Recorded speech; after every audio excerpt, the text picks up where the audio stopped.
കഥ സാമുറായ്. എഴുതിയത് TK ശശികുമാർ. ശബ്ദം ജയശ്രീ രാജേഷ്. സാമുറായ് എന്ന തൂലികാനാമത്തിൽ എഴുതുന്ന സിദ്ധാർത്ഥൻ്റെ പൂജാമുറിയിൽ ഇഷ്ടദൈവങ്ങളുടെ ചിത്രങ്ങളോടൊപ്പം ശ്രീകണ്ഠേശ്വരം പത്മനാഭ പിള്ളയുടെ ഛായാചിത്രവും ഉണ്ടായിരുന്നു. അതുകൊണ്ടാകണം മറ്റ് പ്രശസ്തരായ എഴുത്തുകാർക്ക് പോലും വാക്കുകൾ കിട്ടാൻ പ്രതിസന്ധി വരുമ്പോൾ സിദ്ധാർത്ഥന് വാക്കുമുട്ടാത്തത്. മറ്റുള്ളവർ കുപ്രസിദ്ധമായ റൈറ്റേഴ്സ് ബ്ലോക്കിൽ കുടുങ്ങിക്കിടക്കുമ്പോൾ സിദ്ധാർത്ഥന് മാത്രം ആശയങ്ങൾക്കും വാക്കുകൾക്കും പഞ്ഞമില്ലായിരുന്നു. അത് ചോദിച്ച ഒരു അഭിമുഖക്കാരനോട് അദ്ദേഹം പകുതി കളിയായും പകുതി കാര്യമായും പറഞ്ഞതിങ്ങനെയാണ്: ഒക്കെ ശബ്ദതാരാവലിക്കാരൻ്റെ അനുഗ്രഹാശിസ്സാണ്. ശ്രീകണ്ഠേശ്വരത്തെക്കുറിച്ചും ശബ്ദതാരാവലിയെക്കുറിച്ചും പറയുമ്പോൾ സിദ്ധാർത്ഥന് 100 നാവാണ്. 20 കൊല്ലത്തെ അധ്വാനമാണത്. പരിചിതമായ വാക്കുകൾ അടുക്കി പെറുക്കി കഴിഞ്ഞ് പത്മനാഭപിള്ള അദ്ദേഹം പുത്തൻ വാക്കുകൾ തേണ്ടി നാടാന്തരം നടന്നു. പ്രചാരം നഷ്ടപ്പെട്ട വാക്കുകളെ പോലും അദ്ദേഹം കണ്ടെത്തി കൈക്കുമ്പിളിലിട്ട് മിനുക്കി തിളക്കിയെടുത്തു. വാക്കുകളുടെ ആ നക്ഷത്ര തിളക്കമാണ് ശബ്ദതാരാവലി. എഴുത്തിനിടയിൽ എപ്പോഴെങ്കിലും വാക്കുകൾ കണ്ണുകെട്ടി കളിച്ചാൽ സിദ്ധാർത്ഥൻ പത്മനാഭപിള്ള അദ്ദേഹത്തെ ഉള്ളാലെ ധ്യാനിക്കും. ഞൊടി നേരത്തിനുള്ളിൽ തിരഞ്ഞ വാക്കിൻ്റെ നക്ഷത്രപ്പൊടി വീണ് എഴുത്തുമുറി തിളങ്ങും. പക്ഷേ എഴുത്തുകാരൻ ഇപ്പോൾ അകപ്പെട്ടിരിക്കുന്ന പ്രതിസന്ധി മറ്റൊന്നാണ്. അവിടെ വാക്കിൻ്റെയോ പ്രയോഗത്തിൻ്റെയോ കുറവല്ല ഉള്ളത്. പ്രശസ്തമായ വാരികയിൽ എഴുതുന്ന നോവലിൻ്റെ പര്യവസാനം എങ്ങനെയാക്കണമെന്ന ചിന്തയാണ് നോവലിസ്റ്റിനെ കുഴക്കുന്നത്. സമുറായ് എന്ന വാക്കിൻ്റെ അർത്ഥം യോദ്ധാവ് എന്നാണെങ്കിലും സിദ്ധാർത്ഥൻ്റെ ഒരൊറ്റ കഥയിലോ നോവലിലോ ആരും കൊല്ലപ്പെട്ടിട്ടില്ലായിരുന്നു. എന്നാൽ പുതിയ നോവലിലെ മുഖ്യ കഥാപാത്രമായ ജാരൻ കൊല്ലപ്പെടണമെന്ന ആഗ്രഹ സൂചനകൾ ഇതിനോടകം ചില വായനക്കാർ വാരികയിലെ അവരുടെ അഭിപ്രായത്തിനുള്ള പേജുകളിൽ രേഖപ്പെടുത്തി കഴിഞ്ഞു. ഒന്നാലോചിച്ചാൽ കഥാഗതിയുടെ നൈതികമായ പര്യവസാനവും അതുതന്നെയായിരിക്കണം. കാരണം പെൺഹൃദയങ്ങളെ ആഭിചാരം ചെയ്ത് മയക്കിയെടുക്കുകയും ആരുമില്ലാ വേളകളിൽ അവരുടെ ഉറക്കറയിൽ പ്രവേശിക്കുകയും ചെയ്യുന്ന ജാരൻ്റെ പ്രവർത്തനങ്ങൾ വായിച്ച് ആസ്വാദക വൃന്ദം പുറമേ പരമാനന്ദം പ്രാപിച്ചെങ്കിലും സംശയരോഗമുള്ള പുരുഷ സിംഹങ്ങൾ വിറളി പിടിക്കുകയാണുണ്ടായത്. പൂച്ചയെപ്പോലെ ശബ്ദമുണ്ടാക്കാതെ പതുങ്ങാനും എത്താ കൊമ്പുകളിൽ പോലും അനായാസേന ഇഴഞ്ഞേറാനും നിന്ന നിൽപ്പിൽ നിലാവു പോലെ അലിഞ്ഞു പോകാനുമുള്ള ജാരൻ്റെ പാടവങ്ങൾ വായിച്ച് അവർ നെടുവീർപ്പിട്ടു. ഒരിക്കൽ വായിച്ചു തീർത്ത അധ്യായങ്ങൾ വീണ്ടും വീണ്ടും രഹസ്യമായി വായിച്ച് മനഃപ്പാടമാക്കി. അവരിൽ ചിലരായിരിക്കണം ജാരനിഗ്രഹത്തോടെ വേണം നോവൽ അവസാനിക്കണമെന്ന് വായനക്കാരുടെ കത്തുകളിലൂടെ ആഗ്രഹിക്കുന്നത്. അവിഹിതങ്ങളില്ലാത്ത ഒരു കിനാശേരിയാണ് സിദ്ധാർത്ഥൻ്റെയും ആഗ്രഹമെങ്കിലും ജാരനിഗ്രഹം നടത്തി ഒരു നല്ല പിള്ളയാകാൻ അയാൾക്ക് താല്പര്യമില്ലായിരുന്നു. തൻ്റെ എഴുത്ത് ജീവിതത്തിലെ ഏറ്റവും മികച്ച കഥാപാത്രങ്ങളിൽ ഒന്നാണ് പ്രസ്തുത നോവലിലെ ജാരൻ എന്ന് അദ്ദേഹം വിശ്വസിച്ചു. സിദ്ധാർത്ഥനിലെ എഴുത്തുകാരനായ സമുറായിയും അയാളുടെ നീതിബോധവും തമ്മിൽ സംഘർഷമായി. എഴുത്താൾ ശരിക്കും ധർമ്മസങ്കടത്തിലായി. ഒരാളെ കൊല്ലുക എന്നത് നിസ്സാരമല്ല. അത് കഥയിലായാലും അങ്ങനെയാണെന്ന് അയാൾ വിശ്വസിച്ചു. കാരണം മനുഷ്യൻ ഇവിടം വിട്ടുപോയാലും കഥാപാത്രങ്ങൾ തുടർന്നും ജീവിക്കണം. ദണ്ഡവും ദീനവും വന്ന് ചില കഥാപാത്രങ്ങൾ മരിക്കേണ്ടി വരുന്നത് എഴുതുമ്പോൾ പോലും പ്രിയപ്പെട്ടവർക്ക് ദേഹവിയോഗം വരുന്നത് പോലെ അയാൾ സങ്കടപ്പെട്ടു. അതേസമയം ചുരുക്കം ചില കഥകളിൽ അയാളുടെ കഥാപാത്രങ്ങൾ ആത്മഹത്യ ചെയ്തിട്ടുണ്ട്. ദാർശനിക വ്യതകളുടെ പരിഹാരമെന്ന നിലയിൽ ആത്മഹത്യയെ അയാൾ ഉള്ളാലെ പിന്തുണയ്ക്കുന്നുണ്ടായിരുന്നു. ലോക സാഹിത്യത്തിൽ കവാബാത്തയും മയക്കോസ്വിയും തൊട്ട് ഇങ്ങ് മലയാളത്തിൽ ഇടപ്പള്ളിയും രാജലക്ഷ്മിയും നന്ദനാരുമൊക്കെ സ്വയം ജീവനെടുത്തതിനെ പല സാഹിത്യ ചർച്ചകളിലും അദ്ദേഹം സാധൂകരിക്കാൻ ശ്രമിച്ചിട്ടുമുണ്ട്. അതിനുള്ള വ്യക്തിനിഷ്ഠമായ സ്വാതന്ത്ര്യം ഓരോ മനുഷ്യർക്കും ഉണ്ടെന്നാണ് സിദ്ധാർത്ഥൻ്റെ പക്ഷം. പക്ഷേ കൊല്ലൽ മറ്റൊന്നാണ്. ഒരാളുടെ ജീവിതത്തെ പൊടുന്നനെ ഇല്ലാതാക്കാൻ എന്ത് സാഹചര്യത്തിൻ്റെ പേരിലായാലും മറ്റൊരാൾക്ക് അവകാശമില്ല.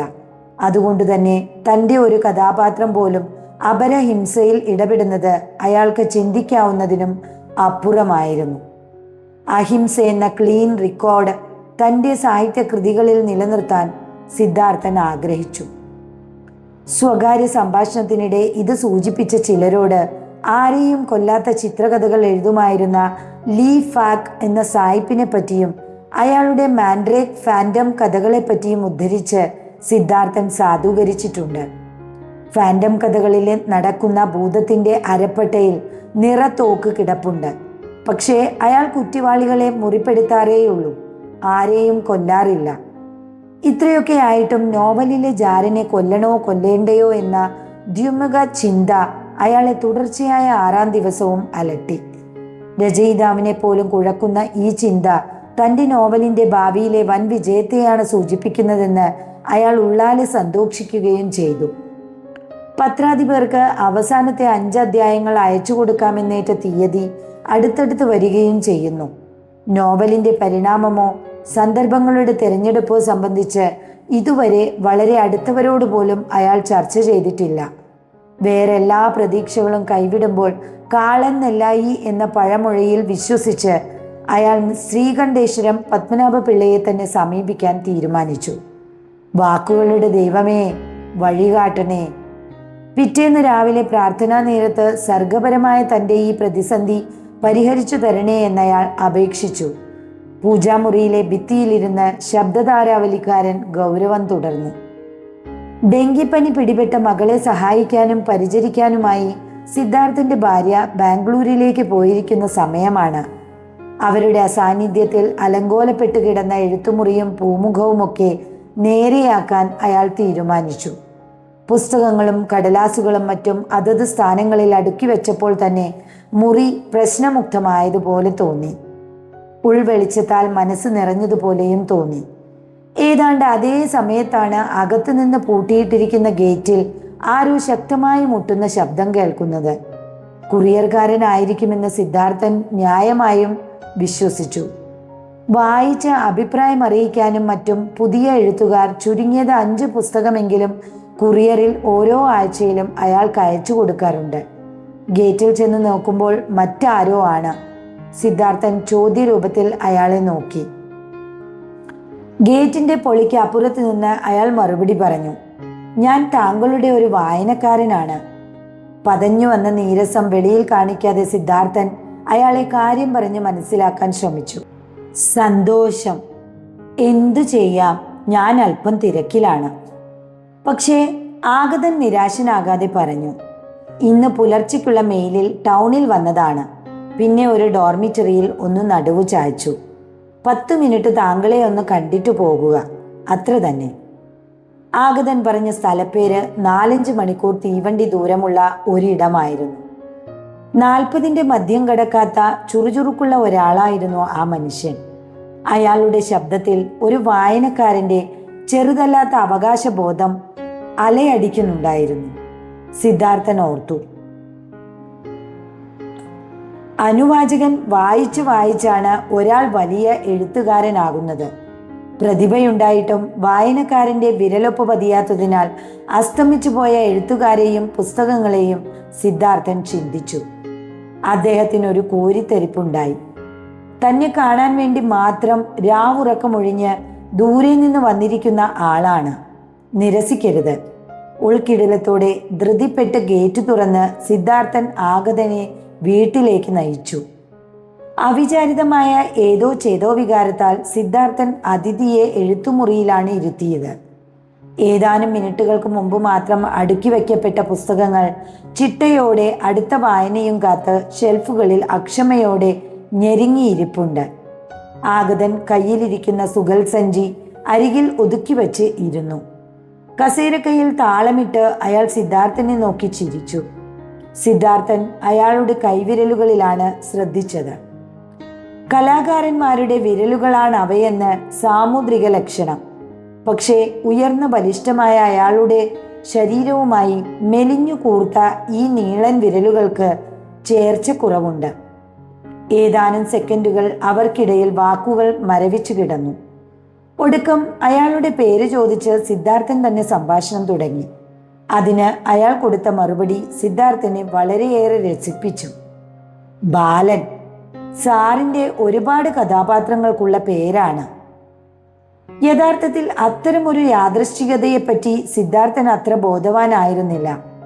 തന്റെ പല കഥകളിലും ബാലൻ എന്ന് വിളിപ്പേരുള്ള ബാലചന്ദ്രൻ, ബാലകൃഷ്ണൻ, ബാലഗംഗാധരൻ, ബാലകുമാരൻ, ബാലഭാസ്കർ തുടങ്ങി വെറും ബാലൻ വരെയുള്ളതാണ്. അതൊക്കെ ഹൃദയപരതയോടെ വായിക്കുകയും ഓർത്തിരിക്കുകയും ചെയ്യുന്ന ഉന്നതനായ വായനക്കാരനാണ് മുന്നിലിരിക്കുന്നത്. അയാളെ വീട്ടിലേക്ക് ക്ഷണിച്ച തന്റെ തീരുമാനം തെറ്റിയിട്ടില്ല. നേരത്തെ പറഞ്ഞതിനനുബന്ധമായി ആഗതൻ തുടർന്നു. പക്ഷേ എൻ്റെ പേരിന്റെ ഒടുവിലാണ് ബാലൻ വരുന്നത്. ജയബാലൻ. ചിലരൊക്കെ ജയനെന്നും ചിലർ ബാലൻ എന്നും വിളിക്കാറുണ്ട്. പക്ഷേ ബാലൻ എന്ന വിളിപ്പേരാണ് എനിക്കിഷ്ടം. അതിലൊരു ഇമ്പമുണ്ട്, ചെറുപ്പവും. ഇത്രയും പറഞ്ഞ് അയാൾ ശബ്ദമുണ്ടാക്കാതെ ചിരിച്ചു. സിദ്ധാർത്ഥനാകട്ടെ എഴുത്തുകാരൻ ഉണ്ടാകുന്ന ആത്മഹർഷത്തിന്റെ നിമിഷത്തിലിരുന്ന് അതിഥിക്ക് ഒരു ഗ്ലാസ്സിൽ ഫ്ലാസ്കിൽ നിന്ന് ചൂട് കട്ടൻ ചായ പകർന്നു. ദൂരെ നിന്ന് രാത്രി യാത്ര ചെയ്തു വന്നയാളല്ലേ, നല്ല ക്ഷീണം കാണും. ചില്ലിനുള്ളിൽ ചായയുടെ രക്തച്ചവി പകരുന്നത് അതിഥി കൗതുകത്തോടെ നോക്കിയിരുന്നു. അന്നേരം കസേര കയ്യിൽ അയാളുടെ വേഗവിരലുകൾ മഴയുടെ നേർത്ത താളമിടുന്നുണ്ടായിരുന്നു. സക്കീർ ഹുസൈന്റെ വിരലുകളാണ്, നല്ല താളബോധം, സിദ്ധാർത്ഥൻ ഉള്ളിൽ പറഞ്ഞു. ഒരു കൈകൊണ്ട് ചായ മോന്തുമ്പോഴും മറ്റേ കൈവിരലുകൾ കൊണ്ടുള്ള മഴപ്പെയ്ത്ത് അയാൾ നിർത്തിയില്ല. അയാൾ വിരലുകളാൽ പെയ്യിക്കുന്നത് സ്വന്തം മനസ്സിൽ കനം വെച്ച് കിടക്കുന്ന കരിമേഘങ്ങളാണെന്ന് സഹജാവബോധം കൊണ്ട് സാഹിത്യകാരന് മനസ്സിലായി. അയാൾ പെയ്തൊഴിയട്ടെ, സിദ്ധാർത്ഥൻ കാത്തിരുന്നു. ഇങ്ങനെയൊക്കെയാണ് പല കഥകളിലേക്കുമുള്ള തുറവികൾ ഉണ്ടാകുന്നത്. മനുഷ്യന്റെ ഭാവങ്ങൾ, അതിൻ്റെ വിവിധങ്ങളായ പകർച്ചകൾ, ഇതൊക്കെ തന്നെയായിരുന്നു എഴുത്തുകാരൻ്റെ ഇഷ്ടവിഷയങ്ങളും. ചായ കുടി കഴിഞ്ഞ് ഒട്ടും പ്രതീക്ഷിക്കാതിരുന്ന ഒരു നിമിഷം ആഗതൻ സംഭാഷണത്തിലേക്ക് പൊട്ടി വീണു. സിദ്ധാർത്ഥന്റെ ജാരിനെ പറ്റിയുള്ള നോവലിനെ പരാമർശിച്ചായിരുന്നു തുടക്കം. അതിൽ എഴുത്തുകാരൻ പ്രകടിപ്പിച്ച അന്യാദൃശ്യമായ കൈയടക്കവും കൃത്യമായ അളവ് തൂക്കങ്ങളും അയാൾ പുകഴ്ത്തി. സിദ്ധാർത്ഥൻ ശ്രദ്ധയോടെ കേട്ടിരുന്നു. പ്രസ്തുത നോവലിനെ പറ്റി മുഖാമുഖം സിദ്ധാർത്ഥനോട് ഒരാൾ ആദ്യമായാണ് സംവദിക്കുന്നത്. തീർച്ചയായും പുസ്തകമേളകളിൽ അതൊരു ഉത്സവം സൃഷ്ടിക്കുമെന്ന് അയാൾ പറഞ്ഞത് കേട്ട് സിദ്ധാർത്ഥൻ നിറഞ്ഞു തുളുമ്പി. ഒരു എഴുത്തുകാരൻ്റെ അനർഘ നിമിഷമാണ്. അതിഥി തുടർന്നു. എനിക്ക് പറയാനുള്ളത് മറ്റൊരു വിഷയമാണ്. സിദ്ധാർത്ഥൻ മുന്നോട്ടാഞ്ഞിരുന്നു. എന്താണത്, പറയൂ. സംഭാഷണത്തിന് ഏതാനും സെക്കൻഡുകളുടെ ഇടവേള കൊടുത്തിട്ട് അയാൾ സ്വകാര്യം പോലെ സിദ്ധാർത്ഥനോട് ചോദിച്ചു, അങ്ങയുടെ നോവലിൽ ജാരന്റെ നീലക്കല്ലുള്ള ഒറ്റ കമ്മൽ കളഞ്ഞു പോകുന്നില്ലേ? ഉണ്ട്, സിദ്ധാർത്ഥൻ പറഞ്ഞു. അതെനിക്ക് കിട്ടിയിട്ടുണ്ട്. അയാളുടെ മറുപടി കേട്ട് നോവലിസ്റ്റിന് ചിരിയാണ് ആദ്യം വന്നത്. പക്ഷേ അതിഥി കുപ്പായത്തിന്റെ കീശയിൽ നിന്ന് ഒരു ചെറിയ പൊതിയെടുത്ത് തുറന്നു. അതിൽ തിളങ്ങുന്ന ഒരു നീലക്കല്ല് കമ്മൽ ഇരിപ്പുണ്ടായിരുന്നു. കഥയിലേക്ക് ഇങ്ങനെ ജീവിതം ഇരച്ചു കയറി വരുമെന്ന് സിദ്ധാർത്ഥൻ ഒട്ടും പ്രതീക്ഷിച്ചില്ല. എഴുത്തുകാരൻ അത്ഭുതത്തോടെ അതിഥിയെ നോക്കി. ഇതെന്താണ്? എന്താണ് നിങ്ങൾ പറയുന്നത്? സുഹൃത്തേ, എനിക്കൊന്നും മനസ്സിലാകുന്നില്ലല്ലോ. അയാൾ സിദ്ധാർത്ഥനോട് പറഞ്ഞു, സർ, ജീവിതം തന്നെയാണ് കഥകളാകുന്നത്. ചിലപ്പോഴൊക്കെ കഥയിൽ നടക്കുന്നത് ജീവിതത്തിലേക്കും ഇറങ്ങി വരാറുണ്ട്. യഥാർത്ഥത്തിൽ താങ്കളുടെ നോവലിന് എൻ്റെ ജീവിതവുമായി അടുത്ത സാമ്യമുണ്ട്. അയാൾ പറഞ്ഞു തീരട്ടെ എന്നോർത്ത് സിദ്ധാർത്ഥൻ ക്ഷമയോടെ കേട്ടുകൊണ്ടിരുന്നു. അതിഥിയുടെ തബല വിരലുകൾ ഇപ്പോൾ നിശ്ചയദാർഢ്യത്തോടെ അടങ്ങിയിരിക്കുകയാണെന്ന കാര്യം സിദ്ധാർത്ഥൻ ശ്രദ്ധിച്ചു. അയാൾ മഴ പോലെ പറഞ്ഞുകൊണ്ടിരുന്നു. ഒരിക്കൽ അന്നോളം അപരിചിതമായ ഒരു മണം എനിക്ക് എൻ്റെ വീട്ടിൽ നിന്ന് കിട്ടി. ഇലഞ്ഞിപ്പൂവിൻ്റെ സെന്റ് മണം പോലെ. അതായിരുന്നു തുടക്കം. മറ്റൊരിക്കൽ പടവുകളിലൊന്നിൽ അതുവരെ കാണാത്ത ഒരു കാൽപ്പടത്തിൻ്റെ അവ്യക്ത രൂപം കണ്ടു. അത്തരം വലിപ്പമുള്ള കാൽപാദം ഞങ്ങളുടെ വീട്ടിൽ ആർക്കുമില്ല. അതോടെ സംശയം ഉറച്ചു. ഒരു തെളിവിന് വേണ്ടിയായിരുന്നു പിന്നത്തെ ശ്രമങ്ങൾ. ഒടുക്കം കഴിഞ്ഞ മാസമാണത് കിട്ടുന്നത്. രാത്രി ഷിഫ്റ്റ് കഴിഞ്ഞ് വരുമ്പോൾ പടിപ്പുര കടന്ന് ധൃതിയിൽ ഓടിമറയുന്ന ഒരാൾ. ടോർച്ചും തെളിച്ച് ഞാൻ പിന്നാലെ കുറെ ഓടി നോക്കി. എന്തു ചെയ്യാൻ? കാട്ടുപൊന്തയുടെ കനത്ത ഇരുട്ടിൽ അയാൾ ഒന്നാകെ അപ്രത്യക്ഷനായി. അതോടെ ഉറപ്പിച്ചു, എല്ലാം എൻ്റെ സന്ദേഹങ്ങളാണെന്നാണ് അവളും വീട്ടുകാരുമൊക്കെ പറഞ്ഞിരുന്നത്. മനസ്സിനുണ്ടാകുന്ന വിഭ്രമങ്ങളെപ്പറ്റി ഒന്നിലേറെ ഡോക്ടർമാർ എന്നെ മനസ്സിലാക്കാൻ ശ്രമിച്ചിട്ടുണ്ട്. അവരുടെ ഗുളികകളുടെ അർദ്ധമയക്കത്തിൽ ഞാൻ എല്ലാം തൂത്തുമായ്ക്കാൻ ശ്രമിച്ചു. ഒടുക്കം എല്ലാം എൻ്റെ തോന്നലാണെന്ന് ഞാനും വിശ്വസിക്കാൻ തുടങ്ങി. പക്ഷേ ഇന്നലെ എല്ലാം തകിടം മറിഞ്ഞു. എന്തു പറ്റി? ഉത്കണ്ഠയോടെ സിദ്ധാർത്ഥൻ ഇടക്ക് കയറി ചോദിച്ചു. അതിഥി ശാന്തനായി പറഞ്ഞു, ഇന്നലെ രാത്രി ഷിഫ്റ്റിൽ ജോലി ചെയ്യുന്നേരം എൻ്റെ മൂക്കിലേക്ക് ആ പഴയ മണം തുളച്ചു കയറി. അടുത്തെവിടെയോ ഇലഞ്ഞു പൂത്ത പോലെ. ആരോടും പറയാതെ വണ്ടിയെടുത്ത് വീട്ടിലെത്തുമ്പോൾ നേരാണ്. എന്ത്? ഉത്കണ്ഠയുടെ അഗ്നിപർവ്വതം പൊട്ടി എഴുത്തുകാരൻ ചിതറി. മറുപടി പറയാതെ കൂർത്തു നീണ്ട വിരലുകൾ കൊണ്ട് മുഖം പൊത്തി ആഗതൻ കരയാൻ തുടങ്ങി. കരച്ചിൽ കഴിഞ്ഞ് ഏങ്ങലടിയോടെ അയാൾ പറഞ്ഞൊപ്പിച്ചു, എൻ്റെ കിടക്കയിൽ അവളോടൊപ്പം അവനുമുണ്ടായിരുന്നു. ഇതിനോടകം സിദ്ധാർത്ഥൻ സ്തബ്ധനായി തീർന്നിരുന്നു. കഥയോ ജീവിതമോ എന്നറിയാത്ത ഒരു വിവരണത്തിന്റെ പശയിൽ ഒരു കുഞ്ഞു പ്രാണിയെപ്പോലെ എഴുത്താൾ കുടുങ്ങിപ്പോയിരുന്നു. എന്നിട്ട് ഒരു കഥയുടെ അവസാന ഭാഗം വായിച്ചു തീർക്കുന്ന കൃത്യതയോടെ ആഗതൻ തുടർന്നു. രണ്ടിനെയും തീർക്കാനായിരുന്നു നോക്കിയത്. പക്ഷേ അവൻ രക്ഷപ്പെട്ടു. വാതിൽ തുറന്ന് നിലാവിലേക്ക് ഇറങ്ങി അലിഞ്ഞുപോയി. അവൻ്റെ ഈ നീലക്കല്ല് കമ്മൽ മാത്രം കിടക്കവിരിയിൽ നിന്ന് കിട്ടി. അയാൾ പെയ്തൊഴിഞ്ഞെന്ന് തോന്നുന്നു. അതിഥി ഇപ്പോൾ തികച്ചും നിർവികാരനാണ്. സംസാരശേഷി നഷ്ടപ്പെട്ട എഴുത്തുകാരൻ്റെ മുന്നിലേക്ക് തൻ്റെ ബാഗ് തുറന്ന് ഒരു വലിയ കത്തി അയാൾ എടുത്തു വച്ചു. ആത്മാഭിമാനം നഷ്ടപ്പെടുമ്പോൾ സമുറായികൾ സ്വയം മുറിവേൽപ്പിക്കാൻ ഉപയോഗിക്കുന്ന നീളൻ കത്തി പോലൊന്ന്. അതിൻ്റെ വായ്ത്തലയിൽ കടുത്ത രുതിരപാനം നടത്തിയതിൻ്റെ കട്ടിപിടിച്ച കറയും ചൂരും. ചുറ്റും ലോകമിടിഞ്ഞു വീഴുന്നത് സിദ്ധാർത്ഥന് കേൾക്കാമായിരുന്നു. ഇരുട്ടിൻ്റെ ഒരറയിലേക്ക് നിലവിളിയോടെ ആ എഴുത്തുകാരൻ വീണു.